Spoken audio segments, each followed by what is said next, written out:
Okay, my name's Alfred Milgrom. In 1980 I founded Team Software, Australia's first games development company. And I was also the founder of Melbourne House, games publishing company both here and in the UK. Do you have any interesting anecdotes, stories from those early days of games development in Australia that you'd like to share?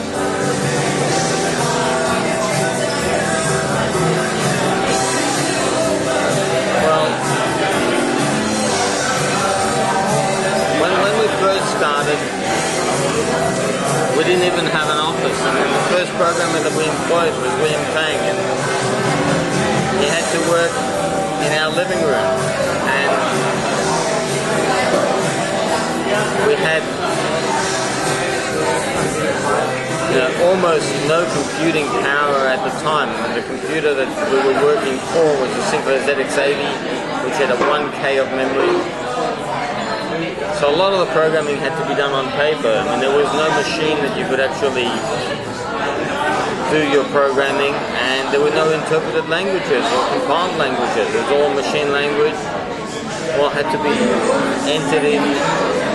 So we started off with very humble beginnings, and everybody that we employed were people who were just learning about this industry. There was no industry.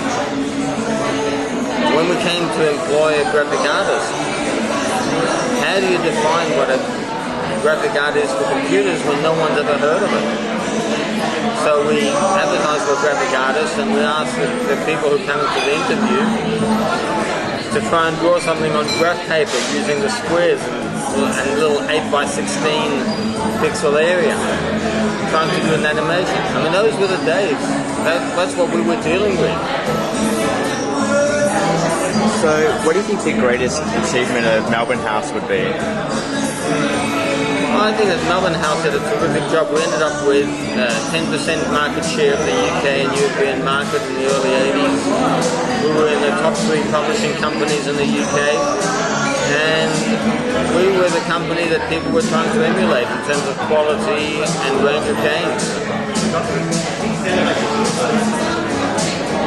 Do you ever think that the games industry will get much bigger than it is now in Australia? I think the problem with the games industry in Australia is the fact that at this stage it's controlled by international distribution companies. Internationally, it's a huge business. The sale of games is more than the box office takings from movies. So it's huge. It doesn't have the sort of ancillary income like movies do from merchandising DVDs. But it's a huge business. And because it's a huge business, it's dominated now by distribution companies. Whoever has a distribution muscle is got the power. Unfortunately, I don't see that Australian companies can compete in that area. We can't get that.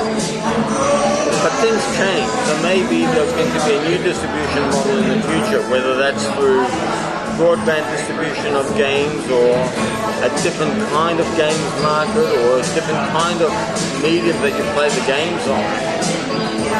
When these things change and all the rules get rewritten because the existing companies are trying to protect the existing turf, they don't move that fast. So if there's a new development in hardware or distribution or something, then there's an opening for Australian talent. If you were to go back right to the 80s with the knowledge you have now and start the studio all over again, what do you think you'd do differently, if anything?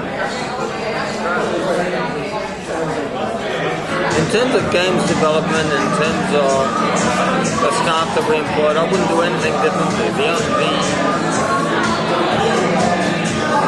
The area that we had weakness in was in management and managing a very fast-growing company. We doubled in staff every year. So okay, we started with 1 staff, but it doesn't take very many years before you've got 64 and then 128 staff, you know? So trying to control and manage and maintain the culture is very difficult. Trying to feed that many people and pay them every fortnight, that's very difficult. And we were learning as we were going along. We didn't have people with management expertise, and I think that's possibly our greatest failing. The other thing is that we weren't prepared to give up Australia. If I would have said, okay, there's an opportunity to be the best in the world, let's set up our office overseas, we could have competed with Electronic Arts, who started up later than we did, and also started as a cooperative of programmers and artists. But we wanted to live in Australia because this is our home and this is what we love and so on. So I could have traded an Australian lifestyle for perhaps more success, but I wouldn't change it if I had it over again. So what do you think when Chrome Studios bought out Melbourne House? I think it's great that the jobs are still kept in Australia, that the game development continues. I think that's wonderful. Of course, on a personal note, I'm sad that the name Melbourne House and Bean Software no longer exists.